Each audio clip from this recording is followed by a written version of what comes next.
Bonjour à tous, j'espère que vous allez bien. Vous savez quoi, j'ai réalisé que ça faisait longtemps que je vous avais pas proposé de vidéo autour de la thématique 5 nouveautés du moment et il va falloir que je remédie à cette situation puisque j'aime vraiment beaucoup les filmer. Je trouve que ces vidéos me permettent de réunir un côté beauty news avec des nouveautés à côté desquelles il ne faut pas passer et évidemment un crash test pour confirmer si certains produits valent le coup ou non. Donc aujourd'hui j'ai une petite sélection qui devrait vous plaire et en plus je vais également partager avec vous un bon plan. Donc c'est parti, on commence tout de suite. Puisque je vous parlais de bon plan, je vais commencer par partager avec vous là où les box beauté du mois d'avril qui sont proposées par Blissim, puisqu'il y a en fait deux options qui vont vous être proposées. Le concept de la box beauté Blissim ne change pas, je vous en ai déjà parlé, mais pour 16,90 €, vous recevez de façon mensuelle dans votre boîte aux lettres un coffret bien garni qui vous permet de découvrir des produits de beauté. Ils sont au nombre de 5 et ils sont également personnalisés puisqu'ils correspondent au profil beauté que vous avez complété sur le site. Alors vous payez 16,90 €, seulement la valeur réelle des produits que vous recevez est toujours supérieure. Seulement je dois dire que pour ce mois d'avril, si vous n'êtes pas encore abonné ou si vous voulez vous réabonner, ça vaut vraiment le coup puisque Blissim a mis en place un code promo exclusif pour vous. Si vous commandez votre coffret, vous pouvez ajouter le code LAURA04 dans votre panier qui vous permettra de recevoir un cadeau supplémentaire et ce sans engagement. Il s'agit du perfecteur de peau Skin Hero de la marque Herborian qui a une valeur de 21 €. Du coup, si vous optez pour la première version de cette box que je vais vous présenter, la valeur réelle est équivalente à 87 € de produit et si vous optez pour l'autre déclinaison, on est sur une valeur réelle équivalente à 86 €. Donc dans l'ensemble, je pense qu'on peut le dire, ça vaut vraiment le coup. Je remercie Blissim de m'avoir fait parvenir ces coffrets pour que je puisse vous les présenter. Donc cette petite partie de la vidéo est en collaboration avec Blissim. Je vais commencer par la première option qui est hyper sympa, tout simplement parce que cette trousse est trop mignonne et je vais bien évidemment m'en resservir. La thématique de cette box c'est beauté vitaminée et on a vraiment un focus sur un active skincare star qui est la vitamine C. Alors il y a deux produits qui se sont glissés dans toutes ces trousses que vous recevrez de façon automatique et après il y a 3 autres produits que vous recevrez en fonction de votre profil beauté. Donc tout d'abord cette poudre éclat et jeunesse qui s'appelle l'appel de la forêt chez Garantia. C'est un soin très original sous forme de poudre dans lequel on retrouve 10% de vitamine C pure combinée à du collagène végétal et on le mélange tout simplement à sa crème de jour pour profiter des bénéfices de la vitamine C. Et ensuite un produit de la marque Hello Body dans leur gamme Rose Divine. Sachez qu'il y a deux options qui seront glissées dans les trousses. Pour ma part, j'ai reçu le sérum clarifiant pour le visage, mais vous pourriez aussi recevoir la version nettoyant exfoliant pour le visage. Et ensuite, comme je vous l'expliquais, les 3 autres références que vous recevrez correspondent au profil beauté que vous aurez complété sur l'e-shop de Blissim. Donc ils me connaissent très bien puisqu'ils m'ont fait parvenir cette miniature ou cet échantillon du parfum Ego Stratis de la marque Julieta The Gun. Je l'adore, je vous en ai déjà parlé, donc ça tombe très bien, je vais pouvoir l'embarquer avec moi en week-end ou lorsque je pars en vacances. J'ai également reçu ces gummies de la marque L'Achillée, c'est la référence Goodnight qui favorise l'endormissement. Et enfin le dernier produit qui s'est glissé dans ma trousse vitaminée, c'est la bébé crème correctrice Soleil Marin de la marque Algologie. Et ensuite, comme je vous l'expliquais, Blissim propose pour la première fois une autre option. Il s'agit d'un coffret découverte qui contient des produits de 5 marques préférées des clientes Blissim. Et comme vous allez pouvoir le voir, il est très bien garni, on y retrouve de très jolis formats dont beaucoup de formats vente. Donc voici comment il se présente. On retrouve tout d'abord le gel crème hydratant de la marque La Rosée en format vente, mais également le gommage sorbet éclat de la marque Patika, toujours en format vente. Un rouge à lèvres MAC dans le fini Amplified, il s'agit de la teinte du bonnet. Après-shampoing de la marque Les Secrets de Loli et également une mousse de douche dans la gamme Ritual of Karma de la marque Rituals. Et en bonus, un petit sachet de thé détox de la marque Panda Tea. Donc voilà pour la présentation des box Blissim du mois d'avril. Si vous avez envie de commander l'une ou l'autre, n'oubliez pas d'ajouter le code LAURA04 dans votre panier pour recevoir votre cadeau supplémentaire qui vous permettra de découvrir un autre produit. Et en parlant d'autres découvertes de produits, on va tout de suite pouvoir passer au make-up que je porte aujourd'hui. Je vais commencer par un produit pour le teint que j'avais mentionné dans l'une de mes précédentes vidéos Beauty News. Je vous avais annoncé que Catrice allait nous proposer un sérum teinté et puisque je suis dans ma période sérum teinté et que j'adore ça, évidemment je l'ai commandé. En plus ça tombe bien, je suis en train de vous préparer une vidéo focus produit à petit prix et celui-ci est proposé à moins de 9 €, donc j'avais vraiment hâte de le tester. Il s'agit du New Drop Tinted Serum Foundation enrichi en acide hyaluronique et en vitamine E.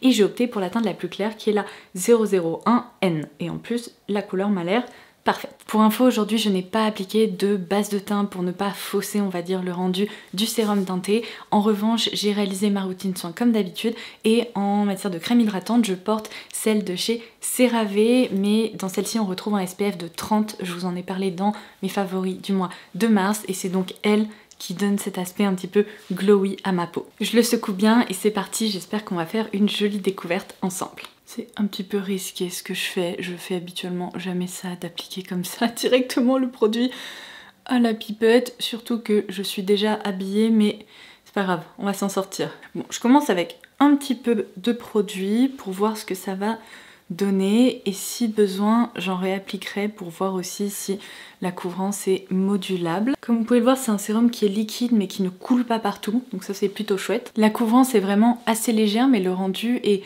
joli, donc je vais construire un petit peu tout ça. Et bien écoutez, pour un produit teint qui ne coûte que 9 €, je dois dire que je suis impressionnée. Le rendu est très homogène, la texture est fine, elle se travaille bien, elle ne marque pas et en plus comme vous avez pu le voir on peut parfaitement construire sa couvrance. Je trouve que le rendu est très satisfaisant, donc ça commence très bien. Si vous suivez mes vidéos de façon régulière, vous savez peut-être que j'apprécie vraiment beaucoup la base de teint Glowish de chez Huda Beauty et je suis ravie de voir que cette gamme s'élargit avec un anti-cerne illuminant. Alors il s'agit du Bright Light Sheer Concealer, mais malgré cette mention sheer donc assez transparente, eh bien j'ai pu voir des avant-après qui étaient impressionnants, où le contour des yeux était vraiment hyper uniforme grâce à lui. Donc j'ai juste ici 3 teintes, je vais vous les swatcher, on va voir celle que je vais utiliser aujourd'hui. J'ai la Porcelaine 00, ensuite la Fair 01 et la Fair Cool 1.5. Et bien écoutez, je pensais pas qu'il y aurait de telles différences en matière de sous-ton, donc je suis contente de pouvoir vous swatcher 3 teintes pour que vous puissiez voir ça. Donc juste ici la 00 possède des sous-tons qui sont vraiment roses. Ensuite la 01, eh bien je dirais que les sous-tons sont quand même assez pêche abricotée. Et bizarrement la 1.5 c'est peut-être celle qui est un peu plus neutre. Donc si j'avais envie d'apporter un peu d'éclat, j'opterais pour celle-ci parce que je pense que ça pourrait plutôt bien fonctionner. Mais j'ai juste envie en fait d'unifier mon contour de l'œil, donc je pense qu'aujourd'hui j'ai opté pour la 1.5. Il s'agit donc de celle-ci et c'est donc la teinte Fair Cool. Je vais commencer par l'estomper au pinceau et si besoin je terminerai au doigt. Alors la texture est vraiment fine et elle apporte de l'éclat, ça c'est indéniable. En revanche je retire tout de suite ce que je viens de dire, c'est pas du tout un anti-cerne avec une couvrance importante, au contraire la couvrance reste très légère, donc j'ai du mal à comprendre comment sur les avant-après ils ont réussi à obtenir un rendu aussi homogène et parfait, parce que comme vous pouvez le voir on voit encore mes vénules à travers la texture, donc je vais en réappliquer un petit peu, décidément c'est la journée où je réapplique des trucs, mais pour le moment, je dois dire que si vous aimez les textures hydratantes, illuminatrices, il pourrait vous plaire. Par contre, j'ai déjà testé des anti-cernes beaucoup moins chers qui sont plus impressionnants que ça. Donc, je suis un peu partagée. Ce n'est pas un flop, mais je dois dire que je ne suis pas impressionnée par le rendu. Je préfère celui de mon anti-cerne Typologie ou bien du dernier proposé par Makeup Revolution dont je vous ai parlé récemment. Je trouve qu'ils sont plus unifiants et pourtant la texture est aussi légère et hydratante. Donc moyen. Je viens d'appliquer ma crème bronzante de chez NARS que je ne vous présente plus, donc on va passer au blush et j'ai juste ici les nouveaux Liquid Cream Blushes de chez Beauty Bay, donc en marque propre. J'ai 3 teintes à vous swatcher, donc on commence par la Peaches. Le packaging est vraiment très réussi, je le trouve très joli. J'ai juste un petit peu peur pour la texture parce qu'elle est hyper pigmentée, donc j'espère qu'elle va bien se répartir. Et il y a un petit côté un peu mousseux. Ça, c'est la teinte Spring, qui est un rose beaucoup plus doux. Et enfin, la teinte Blooming, qui est cette fois-ci pour les plus aventureux puisqu'il s'agit d'un rose presque fuchsia. Bon, sachant que c'est la première fois que je vais m'en servir, est-ce que je vais vraiment vous étonner en vous disant que je vais me tourner vers la teinte Spring parce que c'est vraiment la plus douce et c'est celle qui m'inspire aujourd'hui. Bon, j'en ai prélevé un petit peu par ici, je vais en appliquer sur mon pinceau et je vais y aller vraiment doucement parce que, mine de rien, ça m'a l'air d'être des couleurs qui sont très très intenses. On va concentrer ça sur le haut des joues. Eh bien écoutez, je pense qu'on peut le dire, ce blush se destine vraiment à ceux et celles qui aiment le blush, qui aiment vraiment avoir des joues très colorées, parce que si vous aimez les pigmentations très légères, je pense que vous pouvez passer votre tour. En revanche, malgré cette pigmentation assez intense, je dois dire que la texture est très très réussie. Ce côté un peu mousseux, ça permet justement de bien répartir la matière et le rendu est hyper homogène. En plus, ça dépose un fini délicatement satiné sur la peau qui est finalement très naturel. Donc j'aime le rendu, je dois juste dire qu'il faut les travailler avec une main légère. Il faudrait que je teste là ces deux couleurs beaucoup plus intenses, mais pour l'été, pour les beaux jours, ça pourrait être assez sympa. En tout cas, ce sont de jolis objets et la texture me plaît vraiment, donc je vais continuer d'expérimenter avec ça. En revanche là, entre cet anti-cerne lumineux et ce blush satiné, je ressens vraiment le besoin de poudrer mon teint. Donc c'est ce que je vais faire, je vais également me maquiller les yeux parce que le dernier produit que je vais vous présenter aujourd'hui, c'est une nouveauté pour les lèvres et c'est aussi une nouveauté à petit prix. Voilà qui est beaucoup mieux, je vous listerai ce que je porte sur les yeux en barre d'infos ci-dessous, il vous suffit de la dérouler et j'ajouterai évidemment les différentes références qu'on teste ensemble aujourd'hui. Juste une petite précision, depuis que je vous ai filmé ma vidéo best of concernant mes produits favoris dans différentes marques de parfumerie ou de marques qui sont dispo chez Sephora, j'ai ressorti les Dazzle Sticks de chez KVD Vegan Beauty. Waouh, je suis de nouveau accro, ça faisait un moment que je les avais pas portés et je les aime toujours autant. Aujourd'hui je porte la teinte Ale Surge et il faut dire que ces petits trucs m'avaient vraiment manqué. Donc si vous avez loupé cette vidéo, n'hésitez pas à aller la visionner, je vous la laisserai aussi en barre d'infos. On va pouvoir finaliser ce maquillage et j'ai trop hâte parce que c'est un produit que j'avais repéré il y a quelques mois. Je l'avais aussi partagé avec vous dans une vidéo Beauty News et j'ai enfin réussi à les commander. Ils sont arrivés sur Amazon. C'est une nouveauté de ma marque de drugstore préférée que vous commencez à connaître désormais qui s'appelle Wet n Wild et j'ai trop envie de les appliquer. Alors ce sont les Lock and Shine qui vous rappelleront sur... Ouh, my god, je sais pas assez dormi cette nuit. Qui vous rappelleront sûrement les Shine Loud de chez NYX. Vous savez, il y a pas mal de marques qui proposent comme ça des rouges à lèvres double embout. Il y en avait chez L'Oréal Paris, chez Chanel, chez NYX, je crois.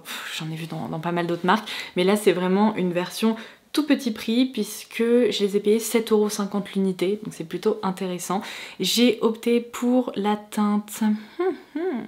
C'est toujours un grand moment de retrouver les teintes. Alors, Nude Illusion, qui se présente comme ceci. Il va falloir que je retire la protection pour que vous puissiez y voir plus clair. Et enfin j'ai juste ici une teinte plus nude, un peu plus rehaussée, qui est la Lotus Petal. Voilà. Là c'est beaucoup mieux, vous pouvez ainsi observer les couleurs. Alors j'imagine que vous connaissez le principe de ces rouges à lèvres. On commence par appliquer la partie pigmentée qui est un rouge à lèvres liquide.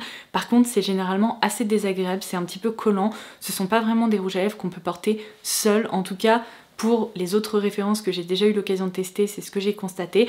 Par contre, lorsqu'on applique la deuxième partie, la deuxième étape, donc le gloss transparent, ça permet de fixer tout ça et généralement ça les transforme en texture sans transfert, ultra glossy, très sympa. Donc j'hésite parce que je me dis que cette couleur avec ce blush ça pourrait être très sympa, mais je porte énormément de teintes comme ça en ce moment, des pêches rosées un peu claires, un peu mignon, donc je vais quand même le swatcher, mais je me dis qu'aujourd'hui je pourrais être un petit peu plus aventureuse, d'autant plus que je porte une blouse nude, donc je pourrais rehausser un petit peu ce look avec cette jolie teinte. Donc déjà je vais swatcher celle-ci pour vous montrer, mais je pense que ça va vraiment être une teinte assez populaire parce que c'est un joli pêche comme ça, parfait pour les beaux jours, qui n'est pas flashy du tout. Et après cette fameuse teinte nude que je mets juste à côté, ouais c'est trop beau. Franchement je pense qu'aujourd'hui je suis obligée, je vais appliquer celle-ci. On a un petit embout assez bien pensé qui va épouser en fait la forme des lèvres grâce... Ouh là là, mon dieu, mais j'avais pas vu à quel point j'avais les lèvres déshydratées. J'ai oublié de mettre du baume à lèvres hier soir, oh là.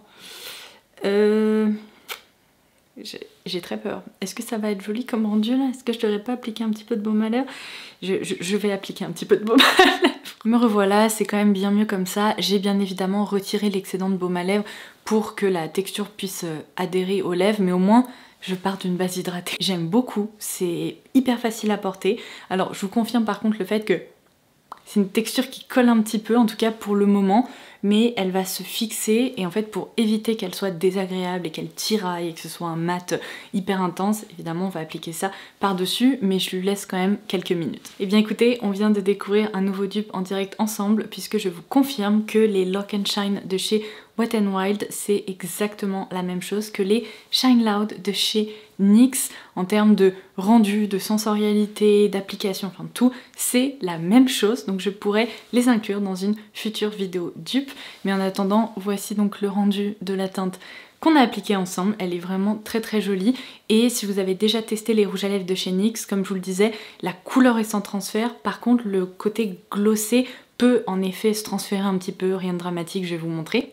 Voilà, vous avez vraiment uniquement la partie gloss qui se détache, mais les pigments restent en place. Je sais que vous appréciez toujours lorsque j'inclus dans ces vidéos des petits points en fin de journée pour vous montrer la tenue et l'évolution des produits qu'on a crash testés ensemble. Donc c'est évidemment ce que je vais faire aujourd'hui. Je vais aller vaquer à mes occupations et je vous retrouve bien en fin de journée, fin d'après-midi pour un petit bilan. Me revoilà, il est 19 h et je viens tout juste de donner à manger à mes petits chats qui sont définitivement réglés comme des coucous. Donc pendant qu'ils dégustent ce délicieux repas, je me suis dit que j'allais en profiter pour vous faire ce petit point en fin de journée. Seulement, vous savez quoi ? Au miracle, il fait encore jour, alors qu'il y a seulement quelques semaines, lorsque je vous filmais des updates comme ça vers 18 h, on avait l'impression d'être dans un sous-marin. Donc c'est plutôt chouette, vous allez pouvoir observer ce que je vous raconte. On commence par ce sérum teinté qui, je vous le rappelle, m'a coûté moins de 9 €. Et bien vous savez quoi, il est bluffant et franchement en première impression, je pense que je lui donnerais bien un 8 sur 10 parce que le rendu global de mon teint est encore très très joli et à part quelques petites zones qu'il a un peu marquées, notamment au niveau du menton où j'ai en ce moment quelques imperfections hormonales, je trouve que le rendu est très très satisfaisant.